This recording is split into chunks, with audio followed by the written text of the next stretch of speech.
Good evening, friends. Welcome to Juris Prep classes.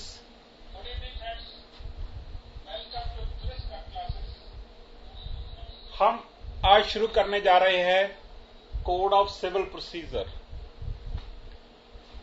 Today we are going to start code of civil procedure.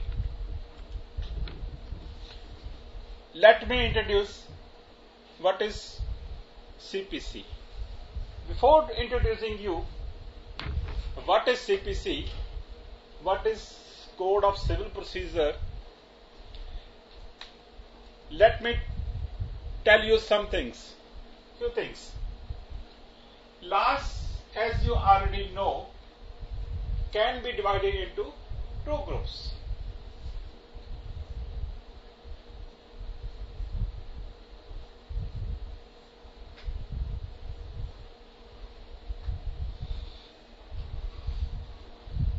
Substantive law and procedural law, or we call adjunctive law.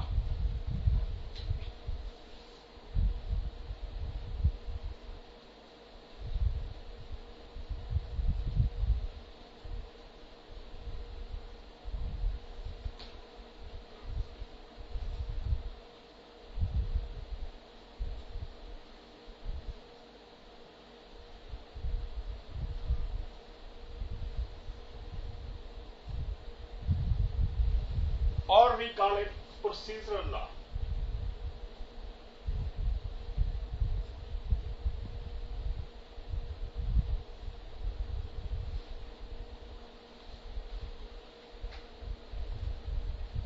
Substantive law and procedural law. The function of substantive law is to define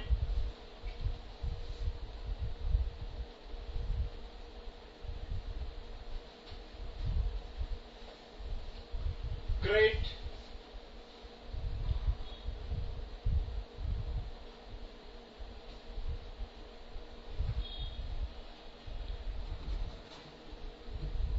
or confer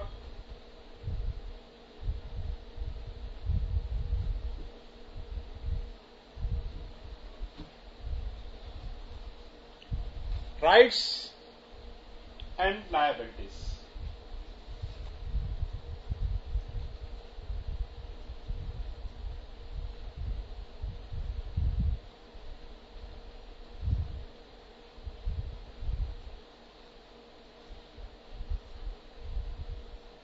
Or status.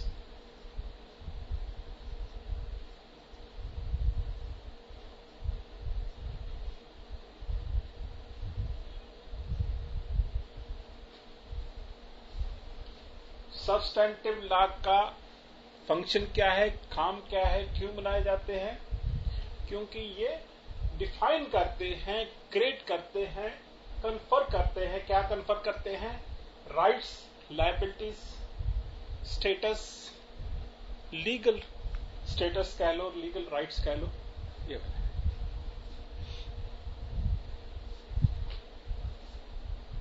जो है rights and liabilities जो है parties की, व्यक्तियों को ये बताते हैं. एडजेक्टिव लॉ क्या है?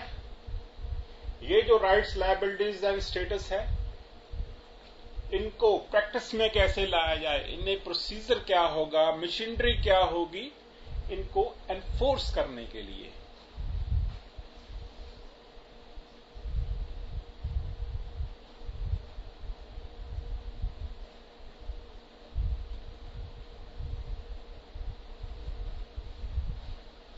एनफोर्स करने के लिए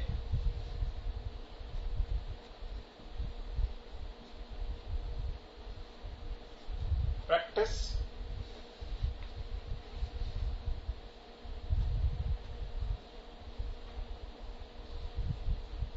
procedure, adjective law. Substantive law को एनफोर्स करने के लिए क्या है? Procedural law, or we call it adjunctive law.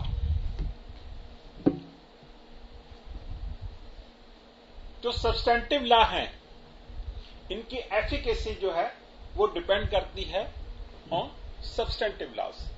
कितने ज्यादा इफेक्टिव होंगे, कितने ज्यादा बढ़िया होंगे, कितने ज्यादा अच्छे तरीके से कोई स्टेट राइट्स, लायबिलिटीज या स्टेटस किसी को प्रोवाइड कर सकती है, किस चीज पे डिपेंड करता है, कितना बढ़िया प्रोसीजरल लॉ होगा, कितना अच्छा प्रोसीजर लॉ होगा। तो फिर प्रोसीजरल लॉ कैसा होना चाहिए? ये सिंपल होना चाहिए।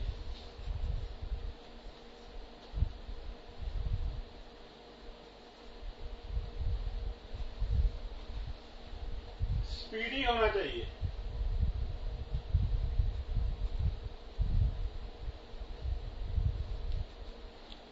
स्पीडी मीन्स जल्दी से जल्दी आपको राइट्स, लायबिलिटीज और स्टेटस वगैरह कोर्ट से मिले। कॉस्ट इफेक्टिव, इनएक्सपेंसिव होना चाहिए।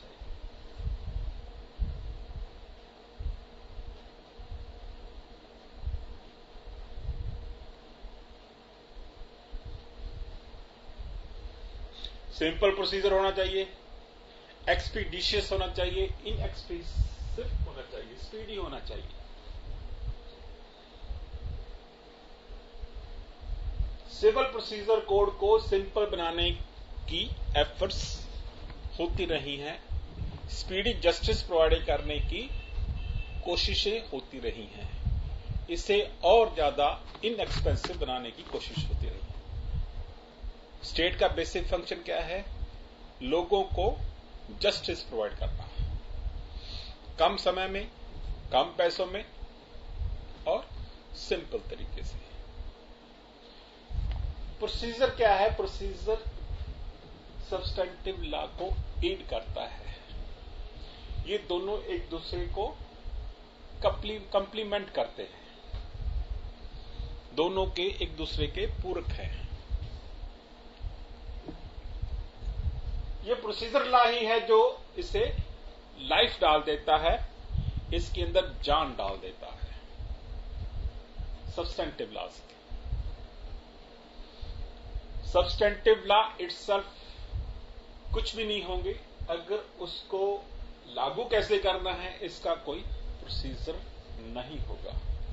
सब्सटेंटिव लॉ जो है, इनकी एग्जांपल्स जो हैं वो कौन कौन सी हैं?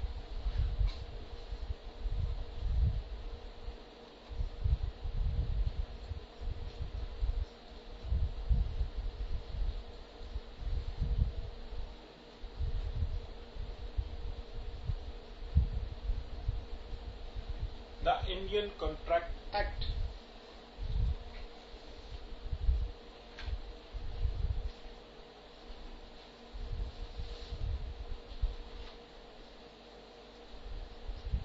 the Transfer of Property Act,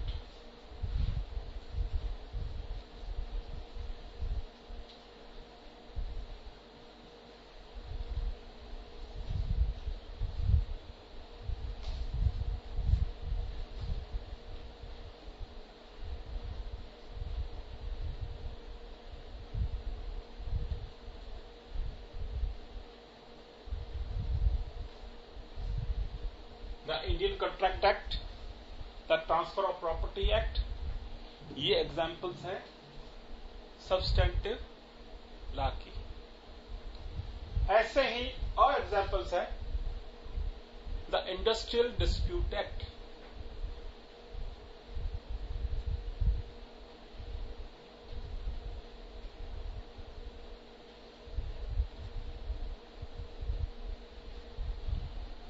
the industrial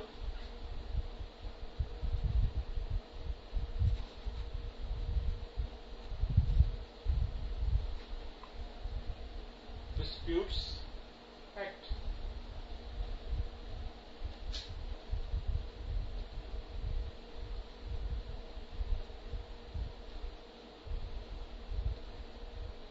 the Indian Penal Code, ये क्या है? एग्जाम्पल्स है सब्सटेंटिव लॉ की। प्रोसीजरल लॉ की जो है एग्जाम्पल कौन कौन सी हैं?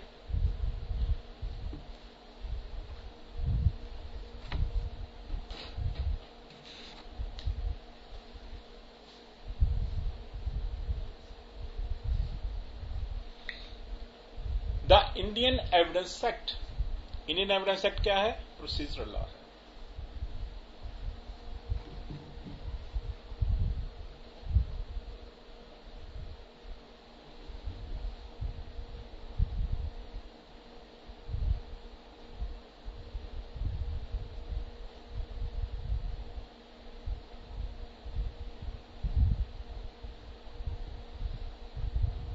और कौन कौन से प्रोसीजरल लॉ है?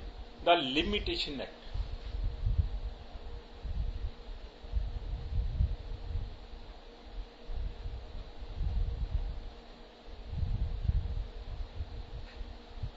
The limitation act, the code of civil procedure, ये भी क्या है? एडजेक्टिव लॉ है। सीपीसी शॉर्ट फॉर्म में लिख देते हैं, CPC, code of civil procedure. इसी तरह से criminal procedure code, CrPC, criminal procedure code, ये एग्जांपल्स हैं प्रोसीजरल लॉ की। फिर सिविल प्रोसीजर क्या हुआ? किस कैटेगरी में आएगा? प्रोसीजरल लॉ में, एडजेक्टिव लॉ में। ये सब्सटेंटिव लॉ नहीं है, ये एडजेक्टिव लॉ है। सीपीसी ना तो कोई राइट क्रिएट करता है और ना ही किसी को कोई राइट देता है।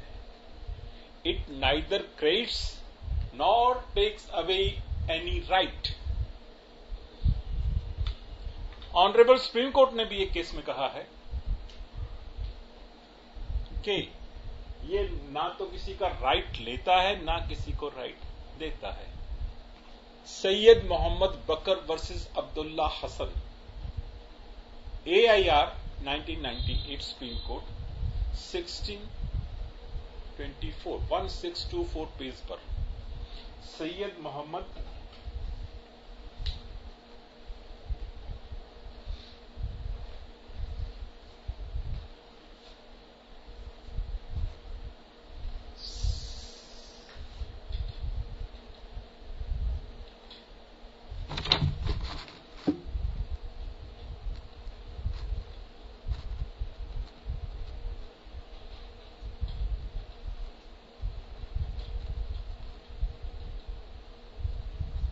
Versus Abdullah Hasan,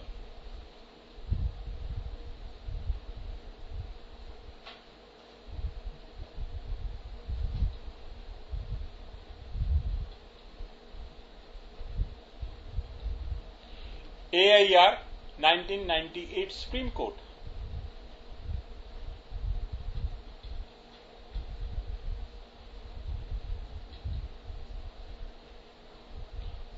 one 1624। इसमें सुप्रीम कोर्ट ने क्या कहा है? सिविल प्रोसीजर कोड में के बारे में, प्रोसीजरल लॉ के बारे में। A procedural law is always in aid of justice.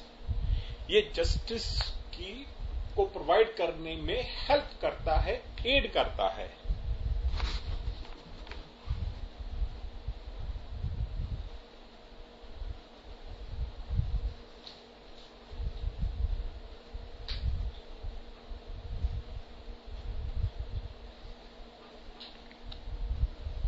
ये क्या करता है? इसमें सुप्रीम कोर्ट ने क्या कहा कि ये मदद करता है, एड करता है जस्टिस प्रोवाइड करने, और ये इन कंट्राडिक्शन नहीं है, या किसी राइट को या किसी लायबिलिटी को डिफीट करने के लिए नहीं है। ना तो ये राइट क्रिएट करता है, ना ये लायबिलिटी को क्रिएट करता है, ना ही ये किसी स्टेटस को कन्फर करता है।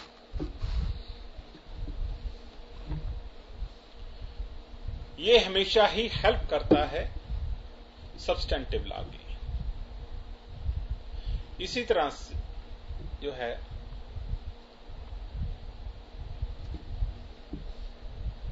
सैयद मोहम्मद बकर वर्सेस अब्दुल्ला हसन ईयर 1998 इस केस में सिविल प्रोसीजर कोड की थोड़ी सी हिस्ट्री अगर मैं आपको बताऊं, हिस्ट्री से आपको डर लगता है, इसलिए मैं ज्यादा हिस्ट्री नहीं बताऊंगा, लेकिन थोड़ी सी हिस्ट्री का पता हो तो सब्जेक्ट को समझने में आसानी रहती है। 1859 इसकी हिस्ट्री कब से शुरू होती है? सिविल प्रोसीजर कोड की 1859 से।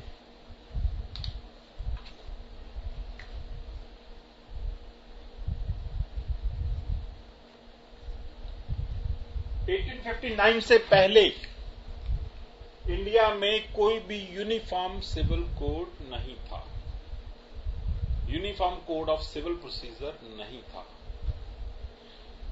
इससे पहले क्या था? अलग अलग जगह पर अलग अलग तरह का सिस्टम चलते थे।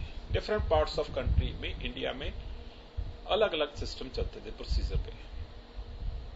जो सबसे पहला प्रोसीजर जो है सिविल का, सिविल राइट्स को एनफोर्स करने के लिए वो 1859 में आया। एक कमेटी बनाई गई, उस कमेटी के हेड जो हैं वो थे मिस्टर जॉन रोमिले। इस कमेटी के हेड कौन थे? मिस्टर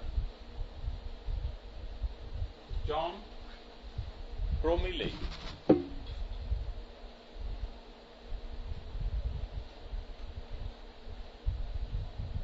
रोमिली इस कमेटी के हेड थे, जिन्होंने फॉर द फर्स्ट टाइम 1859 में इसको ड्राफ्ट किया, जिस कमेटी ने। उसके बाद जो है बहुत सारी अमेंडमेंट्स आई। ये वाला जो एक्ट था 1859 का, ऑल ओवर इंडिया में ये भी एप्लीकेबल नहीं था। ये भी जो है, जो प्रेसिडेंसी टाउन्स थे, प्रेसिडेंसी टाउन्स कौन कौन से थे? कलकत्ता, बॉम्बे, मद्रास, और जो है प्रेसिडेंसी स्मॉल कॉजेस कोर्ट्स थी, वहां पर ये एप्लीकेबल नहीं था। इसके अंदर कई सारी अमेंडमेंट्स की गई, और जो हम आज वाला जो सीपीसी देखते हैं वो कब आया?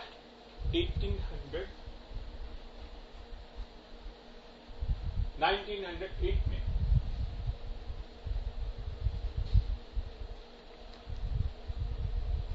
जो प्रेजेंट वाला जो है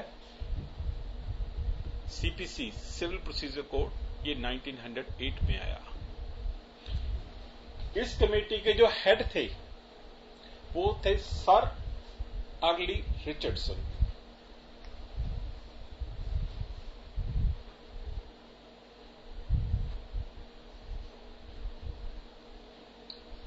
sir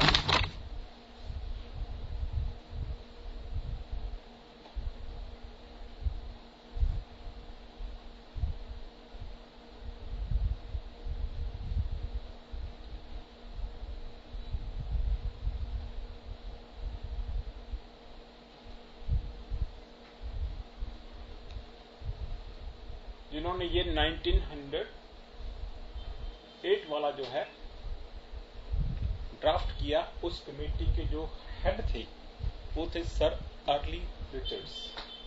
no, it's not Richardson, it's Richards.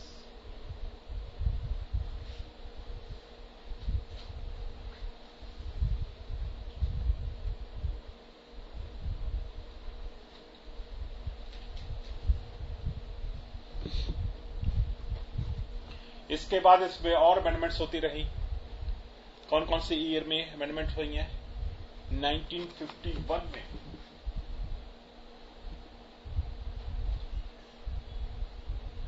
1957 में, 1972 में। जो मेजर अमेंडमेंट्स हुई हैं उनकी बात मैं कर रहा हूं। 1999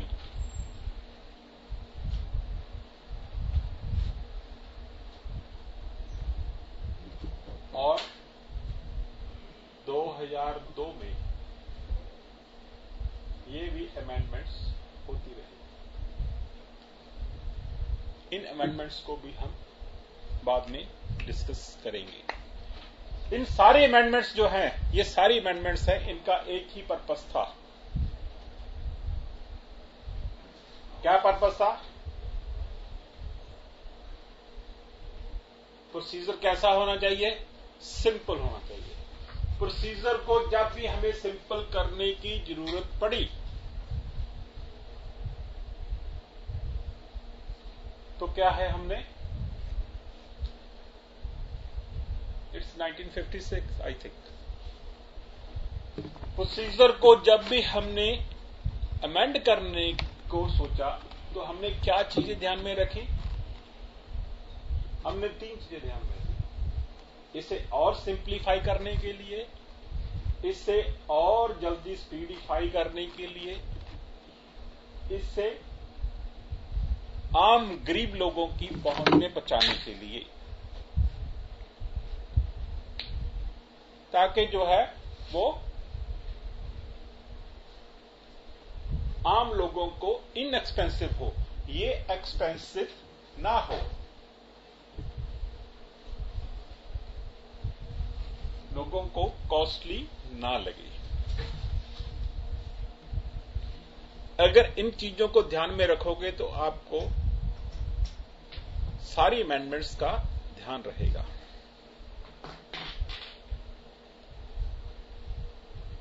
अब आप मुझे पूछोगे ये कोड क्यों कहते हैं इसे?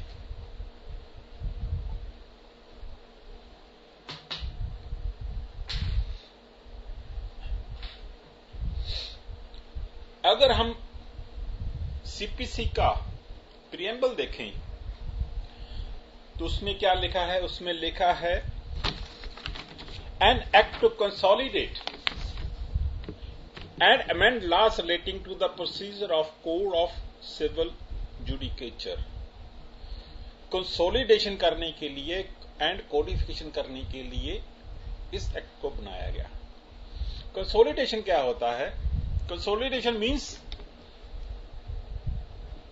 अलग अलग जगह पर लॉ पड़े हैं, बिखरे पड़े हैं, उनको कलेक्ट कर लो, कंसोलिडेट कर लो एक जगह पर। जितने भी सिविल प्रोसीजर के लॉ हैं उन्हें क्या करो? कलेक्ट कर लो अलग अलग जगह से और एक जगह पर इकट्ठे कर लो और उनकी कोडिफिकेशन कर दो। कोडिफिकेशन मीन्स उनको सेक्शन वाइज आप फिट कर दो।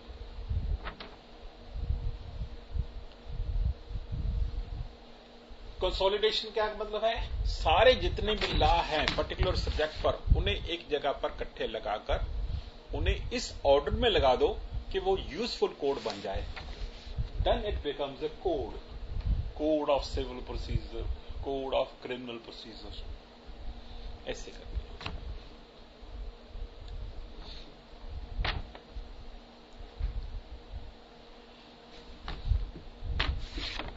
अब आप मुझसे पूछोगे जब सब्सटेंटिव लॉ हैं तो ये प्रोसीजर बनाने की क्या जरूरत है? प्रोसीजर को किन चीजों के बारे में ध्यान में रख के, किन चीजों को ध्यान में रख के बनाया जाता है? ये 3 चीजें तो हैं, सिंपल होना चाहिए, स्पीडी होना चाहिए, इनएक्सपेंसिव होना चाहिए। और एक बात जरूरी है, नेचुरल जस्टिस। नेचुरल जस्टिस को ध्यान में रखकर बनाया जाता है। कभी आपने देखा है कि मां अपने बच्चे को मारती है? कब मारती है? जब वो कोई चीज तोड़ देता है। बच्चा 6 महीने का है, 7 महीने का है, मां को पता है कि बच्चा बोल नहीं सकता, फिर भी उसे पूछती है बता तूने क्यों तोड़ा, बता तूने क्यों तोड़ा। उसे पता ये बोलता नहीं है, लेकिन वो फिर भी पूछती है बता तूने क्यों तोड़ा। नेचुरल जस्टिस बेसिक इंस्टिंक्ट है ह्यूमन बीइंग की।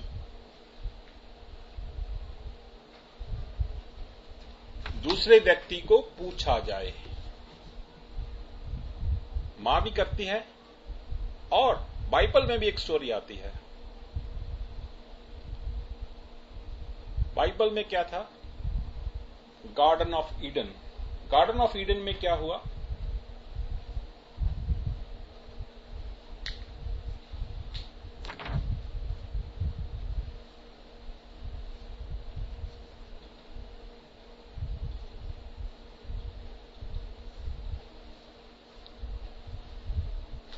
Garden of Eden.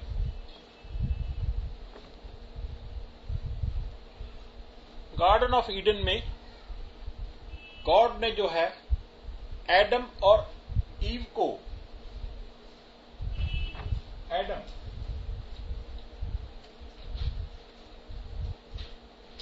And ewe,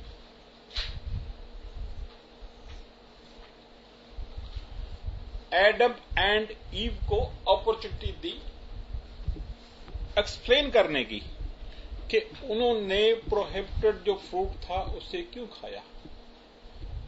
what is this? This is also natural justice. God ने तब तक उन्हें पनिश नहीं किया जब तक एडम और ईव को अपॉर्चुनिटी दी टू शो कॉज कि उन्होंने प्रोहिबिटेड फ्रूट को क्यों खाया।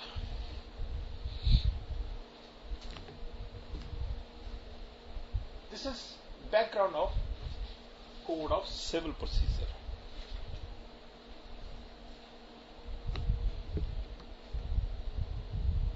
अब जो है नेक्स्ट जो है वो है एक्सटेंट एंड एप्लीकेबिलिटी। ये अप्लाई कहां कहां पर होता है? Applicability of civil procedure code. Extent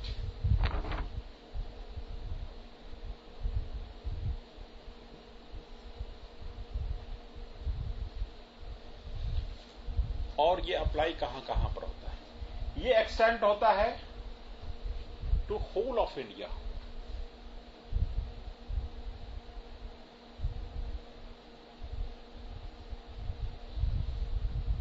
accept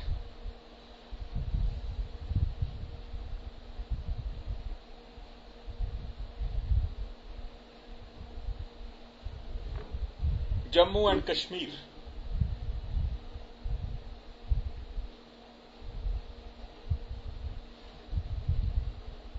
और स्टेट ऑफ नागालैंड।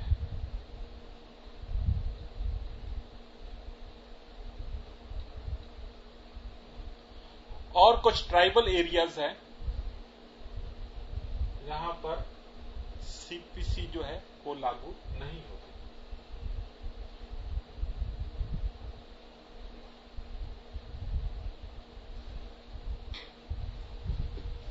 सीपीसी कहां कहां पर लागू है? Whole of India except Jammu and Kashmir,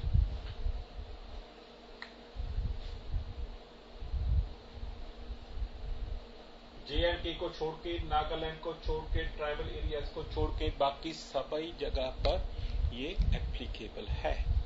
ये एक्सटेंड सभी जगह पर अप्लाई होती है। नंबर 2,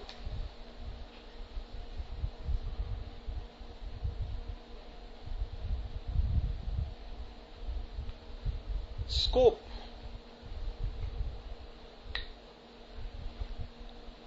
अगर आप मुझे पूछो कि क्या सीपीसी में सभी चीजें हैं जो हमें चाहिए प्रोसीजर के लिए, क्या ये एग्जॉस्टिव है, तो मेरा आंसर होगा सीपीसी एग्जॉस्टिव है ऑन द मैटर्स जिनके साथ सीपीसी स्पेसिफिकली डील करता है।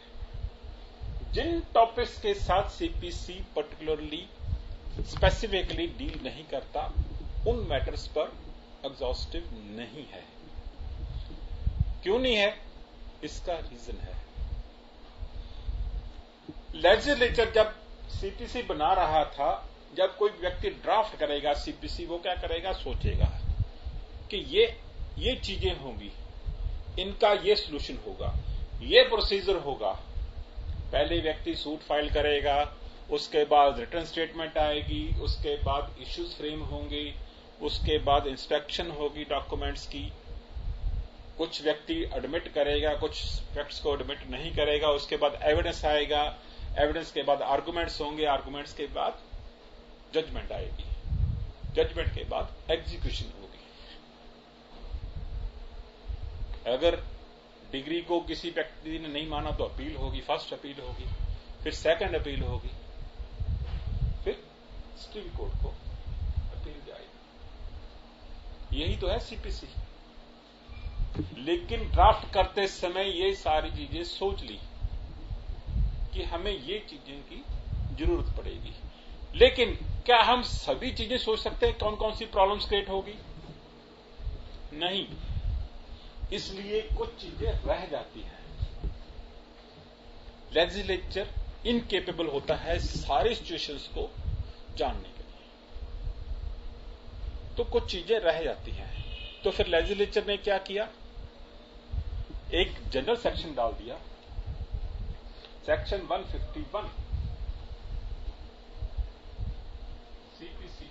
और भी है इनहेरेंट पावर्स में, लेकिन मेनली जो डील करता है वो है सेक्शन 151। 151 में इनहेरेंट पावर्स ऑफ को कोर्ट को दी गई है। किस बात के लिए? To provide justice. अगर जस्टिस, इक्विटी और गुड कंसाइंस की जरूरत है तो अप्लाई होंगी। अगर स्पेसिफिकली कोई चीज नहीं प्रोवाइड की गई है सीपीसी में, अगर तो स्पेसिफिकली प्रोवाइड कर देगी, फिर तो प्रोसीजर ही लगेगा। एज पर प्रोसीजर कोर्ट प्रोसीजर ही फॉलो करेगी। लेकिन अगर स्पेसिफिकली नहीं बताया गया तो सेक्शन 151 में बताया गया कि कोर्ट के पास इनहेरेंट पावर्स हैं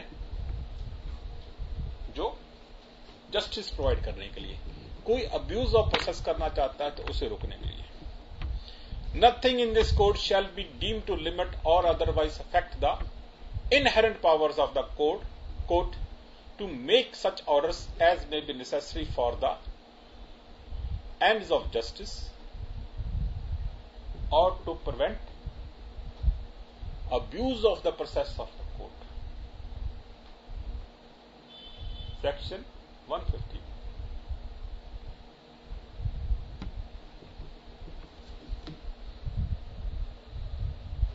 थर्ड जो है, अगर आप इंटरप्रेट करना चाहते हैं सीपीसी को कि सीपीसी क्या कहती है, तो आप कुछ चीजों का ध्यान रखोगे। अगर आप सीपीसी का मीनिंग देखना चाहते हैं, इसको इंटरप्रेट करना चाहते हैं, interpretation,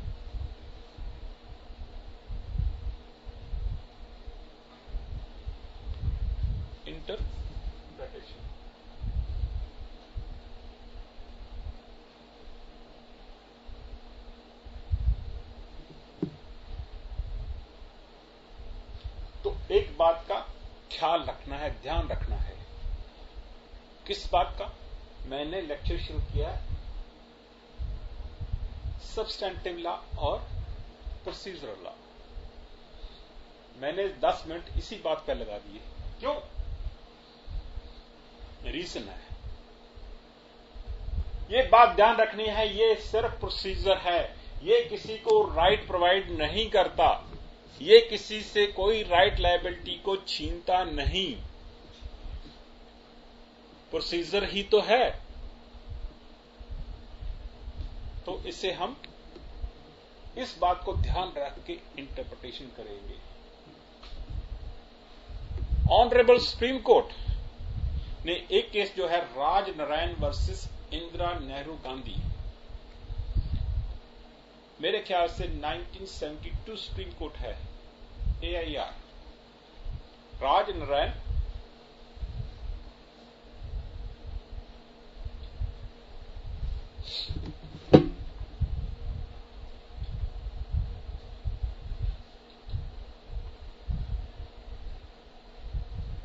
versus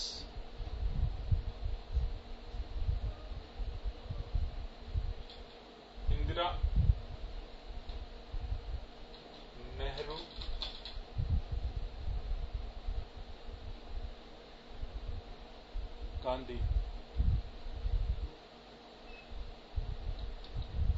AIR 1972 supreme court,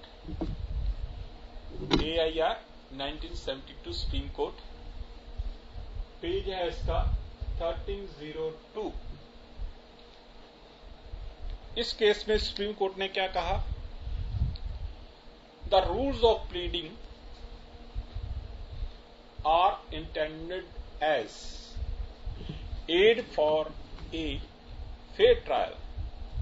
fair trial होना चाहिए। जो भी रूल्स हैं प्लीडिंग के, उनके पीछे इंटेंशन क्या है कि ये फेयर ट्रायल में मदद करें। फेयर ट्रायल मीन्स हर व्यक्ति को मौका मिले, हर व्यक्ति को अपनी बात कहने का मौका मिलना चाहिए। इससे क्या होगा? इससे जस्ट डिसीजन आएगा। An action at law should not be equated to a game of chess. ये कोई CPC कोई चेस की गेम नहीं है। आप एडवोकेट हो, आप डिफेंडेंट हो, डिफेंडेंट को प्रोटेक्ट कर रहे हो, आप चुप करके बैठे रहते हो प्लेंटिफ क्या कर रहा है, कौन सी चालें चल रहा है, कौन सी चालें नहीं चल रहा, आप भी अपनी चलते रहते हो। जब देखा इसने ये चाल सही नहीं चले, क्या आप शय और मात दे सकते हो? नहीं। ये कोई चेस की गेम नहीं है। अगर आप कहो कि टेरिटोरियल जुरिस्डिक्शन तो है ही नहीं, चुप करके बैठे रहो, लास्ट में जब आर्गुमेंट आए, सर टेरिटोरियल जुरिस्डिक्शन नहीं है, पेक्युनरी जुरिस्डिक्शन नहीं है, इसलिए सूट डिसमिस कर दो। नो, ऐसा नहीं होगा। अगर आपको ऑब्जेक्शन लेना है तो फर्स्ट इंस्टेंस में ऑब्जेक्शन लोगे। CPC के बेस के ऊपर आप किसी को डिफीट नहीं कर सकते। ये कोई चेस की गेम नहीं है। The provisions of law are not mere formulae. ये कोई फार्मूले नहीं है 1 + 1 = 2,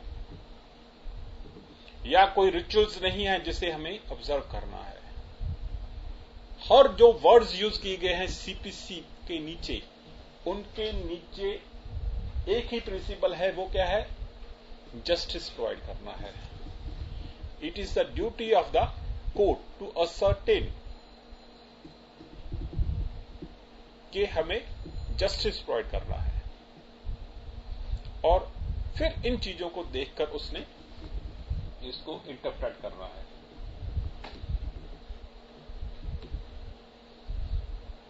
CPC की प्रोविजन देखो क्या होगा। ज्यादा से ज्यादा क्या होगा? प्रोसीजर तो यह है, कोई राइट तो नहीं डिफीट होगा। प्रोसीजर के बेस के ऊपर कोई राइट, लायबिलिटी या स्टेटस डिफीट नहीं हो सकता। बट आई वांट टू से, इसी तरह से Ghanshyam Das versus dominion of India वाले केस में AIR 1984 सुप्रीम कोर्ट, उस केस में क्या हुआ? Ghanshyam Das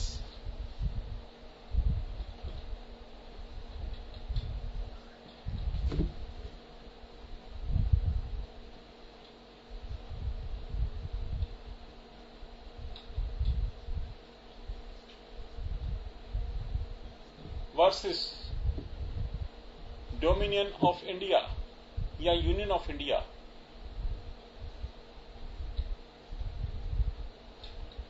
AIR 1984 supreme court 1004 page number. इसमें भी ऑनरेबल सुप्रीम कोर्ट ने यही कहा, अवर लॉ ऑफ प्रोसीजर जो है, हमारे जो प्रोसीजर के लॉज हैं, किस चीज पे बेस्ड है? On the principle as far as possible no proceeding in a court of law should be allowed to defeat a mere technicalities. Mere technicalities के बेसिस पर किसी भी प्रोसीडिंग को डिफीट नहीं किया जा सकता, टेक्निकल ग्राउंड्स पर नहीं। मान लो किसी ने एफिडेविट नहीं फाइल किया तो क्या हो गया? बाद में फाइल कर दो। लेकिन आजकल जो नई अमेंडमेंट्स हैं उसमें कुछ चीजों को मैंडेटरी बनाया गया है 1999 और 2002 वाले में।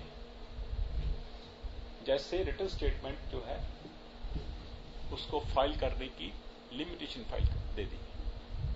एविडेंस लीड करने के लिए 3 से ज्यादा मौके नहीं मिलेंगे, लेकिन इसका मतलब ये नहीं है कि टेक्निकल बेसिस पर किसी का सूट जो है वो डिसमिस कर दिया जाए। The provisions of the civil code of civil procedure must be interpreted, इस तरीके से इन्हें इंटरप्रेट किया जाना चाहिए। वो जो है जस्टिस को एडवांस करे। इसी तरह से ऑनरेबल सुप्रीम कोर्ट ने एक और केस था गणेश ट्रेडिंग,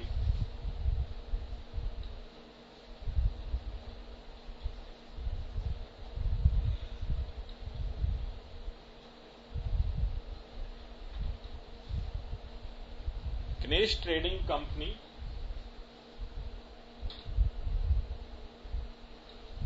वर्सेस मोजीराम।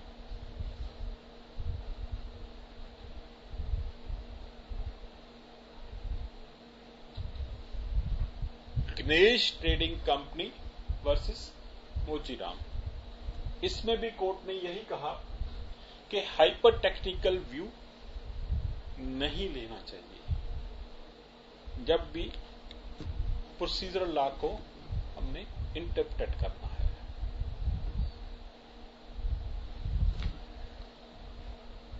जो नेक्स्ट है टॉपिक है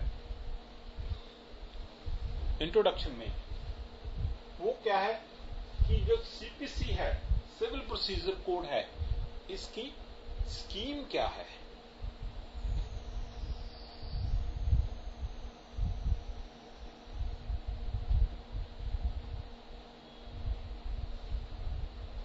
scheme of code,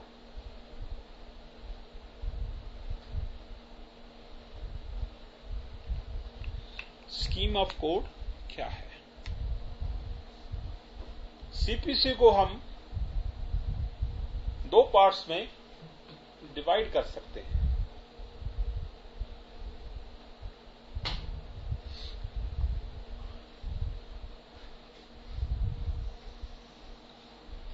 first part में जो है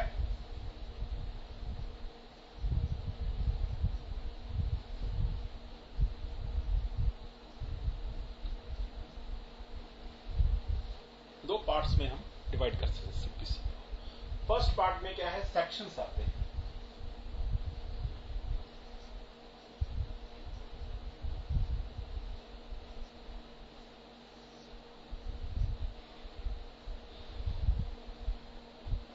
दूसरे पार्ट में क्या आता है, ऑर्डर्स।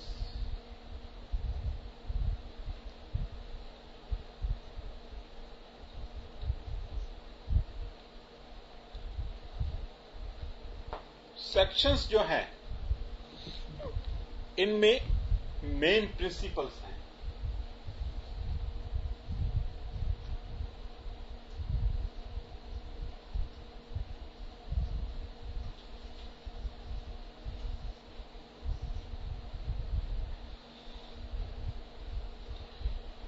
ये जो मेन प्रिंसिपल्स हैं इनका डिटेल्ड प्रोसीजर जो है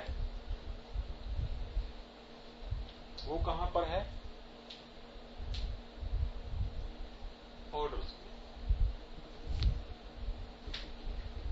सीपीसी को हम 2 पार्ट्स में डिवाइड कर सकते हैं, पार्ट 1 और पार्ट 2। पार्ट 1 में क्या है, सेक्शंस है। पार्ट 2 में क्या है, ऑर्डर्स है। जो मेन प्रिंसिपल्स हैं वो फर्स्ट पार्ट में आते हैं। जो ऑर्डर्स हैं, इन प्रिंसिपल्स को किस प्रोसीजर के साथ लागू करना है, क्या डिटेल्ड प्रोसीजर क्या होगा, वो क्या है, ऑर्डर्स वाले पार्ट में। सेक्शंस जो हैं अगर इन्हें चेंज करना है तो लेजिस्लेचर ही चेंज कर सकता है। अगर प्रोसीजर को चेंज करना है तो हाई कोर्ट भी चेंज कर सकती है।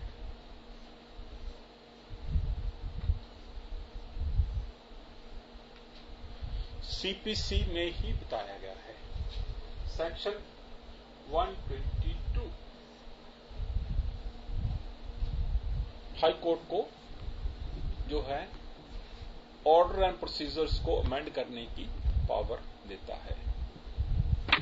जो सेक्शंस जो हैं ये कितने हैं? 158।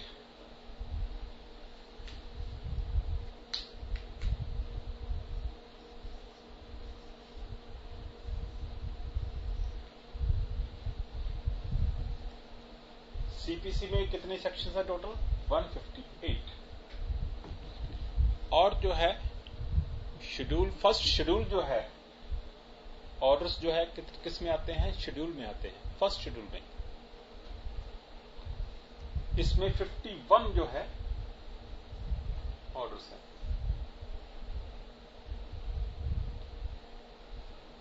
फर्स्ट शेड्यूल ये फंडामेंटल हैं, सेक्शंस फंडामेंटल है। इनको हाई कोर्ट्स अमेंड नहीं कर सकती, चेंज नहीं कर सकती।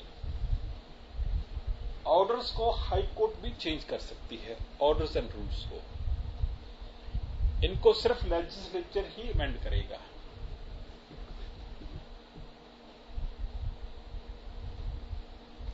हाई कोर्ट के पास पावर जो है वो है सेक्शन 121, 125 से लेके 131 तक जो सारे सेक्शंस हैं ये डील करते हैं, इनको अमेंड करने के लिए पावर्स दी गई है।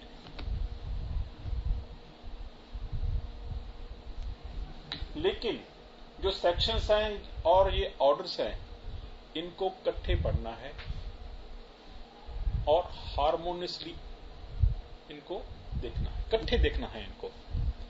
जो ऑर्डर्स हैं उनके साथ सेक्शंस भी देखो। एक तो आपको सीपीसी छोटी लगेगी और बेटर समझाएगी और आपको कंप्लीट समझ में आ जाएगी, उसका डिटेल प्रोसीजर आपको समझेगा। अगर कोई इनकंसिस्टेंसी है ऑर्डर्स में और सेक्शंस में,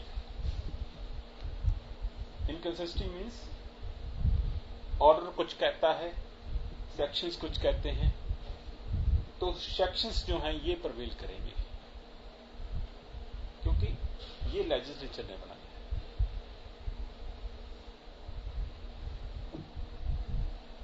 कोड ऑफ सिविल प्रोसीजर क्या है?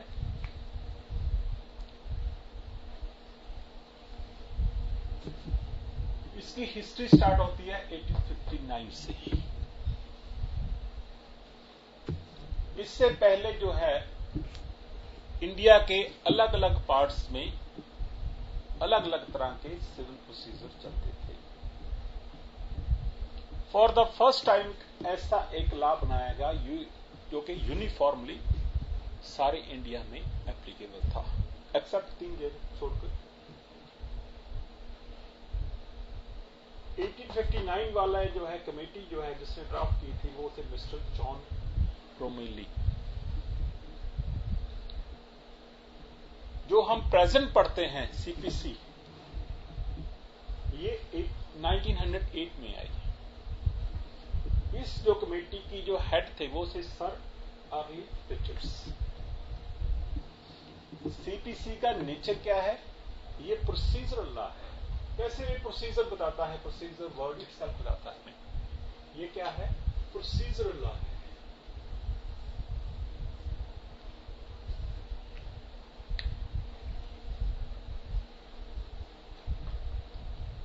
ये सब्सटेंटिव लॉ नहीं है। ये कहां पर एप्लीकेबल है? ये होल ऑफ इंडिया में, सारे इंडिया में एप्लीकेबल है, एक्सेप्ट जम्मू एंड कश्मीर को छोड़कर, नागालैंड को छोड़कर, कुछ ट्राइबल एरियाज है उनको छोड़कर बाकी सभी इंडिया में ये एप्लीकेबल है। सीपीसी को हम 2 पार्ट्स में डिवाइड कर सकते हैं, पार्ट 1 और पार्ट 2। पार्ट 1 में सेक्शंस आते हैं जो कि मेन प्रिंसिपल्स हैं, जिनकी संख्या 158 है। और पार्ट 2 में ऑर्डर्स आते हैं, प्रोसीजर आता है। इन मेन प्रिंसिपल्स को कैसे डिटेल प्रोसीजर है इन मेन प्रिंसिपल्स का, वो ऑर्डर्स में है। इनको जो ऑर्डर्स को कौन अमेंड कर सकता है? हाई कोर्ट अमेंड कर सकता है। ऑर्डर्स कितने हैं? 51। जिन जिन बातों से ये सीपीसी स्पेसिफिकली डील करता है वो एग्जॉस्टिव है। जिन बातों से सीपीसी नहीं डील करता वो एग्जॉस्टिव नहीं है। उनके लिए एक अलग से सेक्शन बनाया गया है 151, जो बातें रह गई कोर्ट जस्टिस प्रोवाइड करने के लिए, अब्यूज ऑफ प्रोसेस को रोकने के लिए 151 सीपीसी के नीचे कोर्ट के पास इनहेरेंट पावर्स है इसे जस्टिस प्रोवाइड करने के लिए। यह है सारा हमारा सीपीसी की जर्नल इंट्रोडक्शन। इसके बाद हम सीपीसी को डिटेल में सेक्शन बाय सेक्शन हम डिटेल में करेंगे। Thank you gentleman.